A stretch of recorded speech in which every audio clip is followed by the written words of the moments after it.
Olá, seja mais do que bem-vindo ao Central do Esporte, o programa onde você fica por dentro de todas as novidades. E olha, só para começar legal hoje, calma, tá? Torcedores, calma, eu tenho uma fotinha aqui porque essa semana o Central do Esporte tá diferente, viu?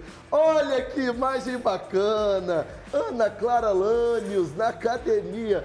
Quem diria, Ana Clara? O impossível aconteceu, Robson Maia, graças a você. Mas já aviso, né? Por causa dessa foto, por causa dessa academia, eu não faço mais semifinal, não faço final, tá tudo no seu colo. Tá tudo no seu colo. Você sabe que a quinta trombeta celestial tocou quando você entrou na academia, né? Fiquei sabendo disso. Você anunciou pro mundo, né, Robson? Exatamente. Mas vamos falar agora do que interessa? Vamos falar de futebol capixaba, porque chegamos à tão esperada semifinal, hein? Chegamos ao momento decisivo, vamos conhecer os dois finalistas, as equipes que também serão representantes do estado na próxima Copa do Brasil em 2026. E Ana, nada mais, nada menos do que um derby, do que um clássico Rio Branco e Desportivo. Somente o maior clássico do Espírito Santo, do nosso futebol. De fato, Robson Maia, a expectativa tá lá em cima. Primeiro jogo no Clebão, segundo na Araripe. Robson, tem favorito? Olha, um leve favoritismo da Desportiva, né? Foi a melhor equipe da primeira fase, um time muito consistente, um time que soube o que fazer com a bola a todo momento do campeonato. Rodrigo César conseguiu dar uma tônica bem legal. O meio da Desportiva é um meio muito forte. Você tem o Alex Galo, você tem o Mariano, você tem o Cássio, que é muito bom jogador, o Zé Gatinha, que também aparece em momentos decisivos com belas finalizações, e tem um sistema defensivo invejável, né, Ana? Não, total. Pra mim, particularmente, o melhor goleiro da competição, o Andrei, e a melhor dupla de zaga da competição, o Rodrigo Rocha e Pedro Botelho, é de fato um conjunto muito forte da Desportiva. Porque se você for olhar pro ataque também, a gente vê um Vinícius Baiano e um João Guilherme crescendo muito ao longo da competição. E crescendo no momento certo, né? Porque o Vinícius Baiano começou oscilando bastante, mas se encontrou dentro do campeonato, deixou de ser ponta, né? Virou um segundo atacante ali por trás do João Guilherme. E por outro lado, o João Guilherme também, que começou muito criticado, tinha a sombra do Marcos Paulo, um jogador que não vinha emplacando uma sequência tão positiva. Desde o duelo com o Jaguaré, Ana, praticamente em todos os jogos que iniciou como titular, marcou gols. E tem uma característica do João, Robson, que eu gosto muito, que é aquele centroavante muito móvel, que abre espaço para infiltrações surpresas dentro da área.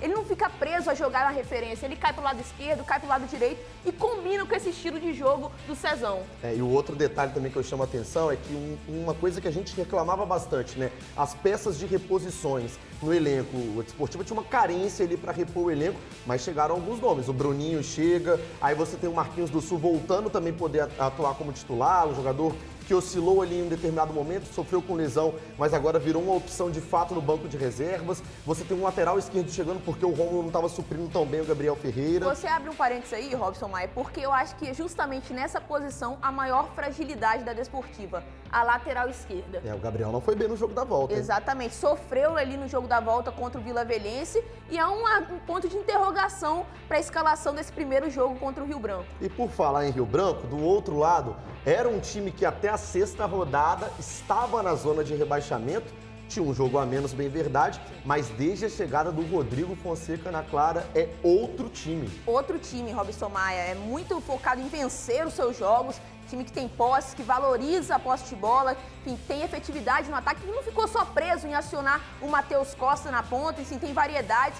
Um meio-campo que ganhou muita força com a presença do Júnior Dindê e, além disso, o Theo Krieger na lateral esquerda, peça fundamental do trabalho do Rodrigo Fonseca. E o detalhe, né? O Theo que nem era utilizado pelo treinador anterior, Ricardo Cobachini, um jogador que estava, de certa forma, escanteado no elenco, por necessidade, por falta de opções, assumiu a lateral esquerda e desde que entrou, tomou de vez de conta a posição, tem emplacado seleção da rodada, um jogador muito versátil, tem bons lançamentos e tem conquistado o torcedor com gols também. Total, né? Marcou o gol que garantiu a vitória no jogo de ida contra o Capixaba nas quartas de final, por exemplo. Mas eu chamei a atenção pro Theo na lateral esquerda, chegou um reforço na lateral direita que mudou também o patamar dessa equipe, Caio Tenório. É um outro lateral com uma característica muito importante, um lateral que avança muito, mas recompõe muito bem. O Dudu ficou para trás nessa fila aí. E Ana, um detalhe, né? O Rio Branco não teve vida fácil nas quartas de final. Pegou um adversário que incomodou muita gente, mas conseguiu 2 vitórias. Pegou um adversário que se classificou à frente do Rio Branco na primeira fase, né? O Capixaba foi quarto colocado, o Rio Branco quinto.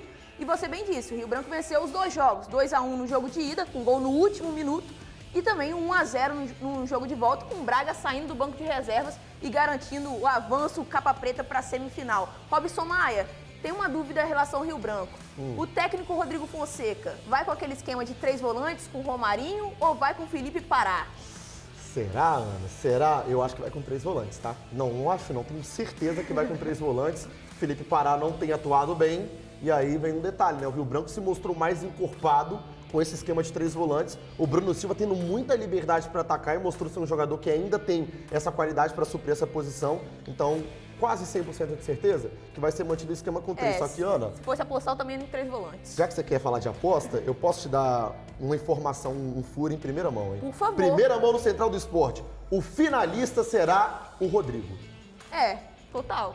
Ou melhor, a final será disputada com 2 técnicos que começam com a letra R. Pronto, Joguei acabou. isso aí. Agora o pessoal de casa que descubra quem são, né? Porque do outro lado, né? Vamos pro outro duelo? Vamos pro outro duelo, porque Vitória e Porto Vitória se classificaram e fazem a semifinal.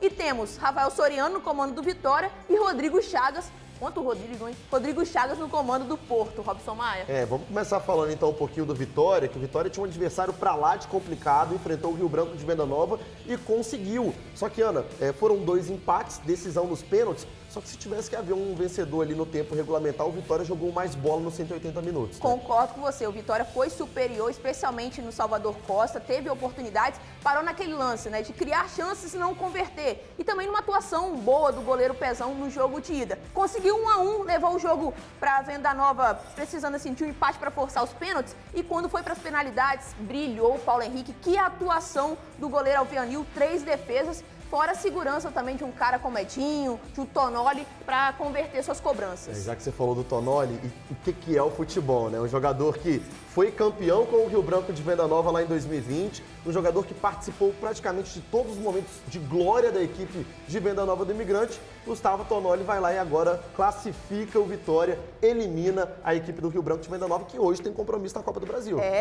Rio Branco de Venda Nova é o representante do Espírito Santo na Copa do Brasil. Hoje entra em campo para encarar a equipe do Vila Nova de Goiás a partir das 9h30 da noite. Mas você citou o exemplo do que é o futebol em relação ao Tonoli, eu cito o que é o futebol em relação ao Arthur Faria, por exemplo, que classificou o Rio Branco na Copa do Brasil contra o Amazonas, fez a abertura contra o Vitória nas penalidades e acabou desperdiçando. Eles inverteram a ordem, né? O Arthur começou batendo dessa vez, perdeu a cobrança, bateu ali a meia altura, facilitou um pouquinho para o Paulo Henrique, não tirando o mérito, claro, do goleiro do Vitória, mas foi um momento muito importante para o goleiro do Vitória, por outro lado, de tristeza para o Arthur, que está se despedindo do futebol aos poucos. Está tendo essa eterna despedida. Toda hora fala que vai aposentar, não aposenta mais. Mas o Leomir segurou ele mais um pouquinho. Exatamente, segurou ele mais um pouquinho. Mas em competições estaduais, o Rio Branco de Venda Nova volta a campo na Copa Espírito Santo. Daqui a mais ou menos 35 dias, o Rio Branco de Venda Nova vai estar presente nessa edição, depois de sua ausência na temporada passada. E você comentou a respeito da Copa do Brasil hoje, o Rio Branco de Venda Nova vai ter que se virar sem Marcudinho, tá? Não viajou, acabou se lesionando no treino da última terça-feira e não viajou para Goiânia, então não vai enfrentar o Vila Nova, baita ausência. É um problemão aí, é claro, para o técnico Leomir. E por outro lado, né, Ana, o Vitória agora vai ter de volta o Tony para esses duelos de semifinal, o artilheiro do campeonato, só que tem que parar de perder gol. Tem que parar. O Vitória produz muito e não converte suas chances. E olha, o Tony ainda é artilheiro do campeonato, como você bem disse. Imagina se convertesse todas as oportunidades que recebeu ao longo das partidas. É um Vitória que vai ter um duelo equilibrado, eu diria, contra a equipe do Porto. Agora, falando em Porto Vitória, a gente está falando o que é o futebol. Que renascimento do Porto, né? Entrou na última rodada, estava sendo rebaixado até o minuto 25 da segunda etapa. E aí consegue se salvar e elimina um tricampeão, elimina o Real Noroeste, decidindo fora de casa, depois de um gol dramático no primeiro jogo, no último minuto, conseguiu um gol logo cedo também no jogo da volta, né? É, um Porto Vitória que mudou de postura, entendeu o momento do clube, se salvou do rebaixamento e entrou nas quartas de final para jogar de igual para igual contra o Real Noroeste, que terminou a primeira fase justamente na segunda colocação. É um Porto Vitória que conseguiu a vitória no jogo de ida, no último lance com o Nascimento, na bola parada, o Nascimento inclusive, Robson.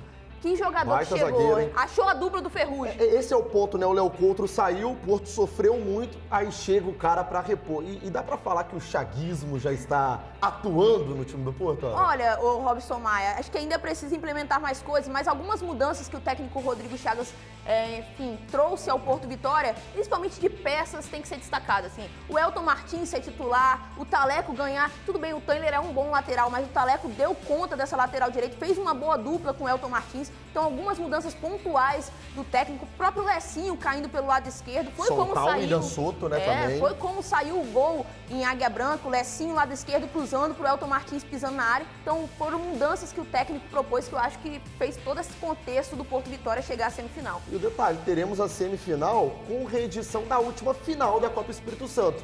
Porto levou a melhor, só que agora o Vitória pode se vingar. Um clima de revanche no ar, Robson Maia. É isso aí. E é claro, né, as semifinais completas você vai conferir aqui na tela dos canais TV Espírito Santo, começando por este sábado, às 4 da tarde. Tem o derby, tem o clássico direto do Kleber Andrade, bola rolando, um pré-jogo super especial a partir das 3 horas. Estaremos ao vivo com toda a repercussão, o clima do clássico. O outro jogo na segunda, Ana. Segunda-feira, 7h30 da noite, também no estádio Kleber Andrade, Porto Vitória encarando Vitória, com transmissão da TV Espírito Santo e também, Robson Maia, da Espírito Santo FM, transmitindo todos os duelos das semifinais. É isso aí, é claro, você de casa está convidado, mais do que convidado, primeiro de tudo, vá ao estádio, mas se não der para você ir, acompanhe com a gente, tanto na TV quanto no rádio, você fica por dentro de 100% do Capixabão, a cobertura completa aqui nos canais TV Espírito Santo e na Espírito Santo FM. Só que, Ana, agora para a gente se despedir, parabéns. Parabéns, Mineirão. Obrigada. Seu nome está eternizado. Você faz parte disso, você faz parte disso. Aliás, TV Espírito Santo como um todo faz parte disso. Que momento, Robson Maia. Não sei nem o que dizer, fico sem palavras, porque de fato, uma baita homenagem que o Mineirão fez não só para mim, mas para outras 14 competentes narradoras do nosso país. Sensacional. É o seguinte, a gente vai fazer um mural aqui também na TV Espírito Santo e vamos colocar o nome da Ana Clara, viu? Agora, vamos sair devagarzinho, porque a academia, né, tá maltratando. Não dá, não. Valeu, um abraço.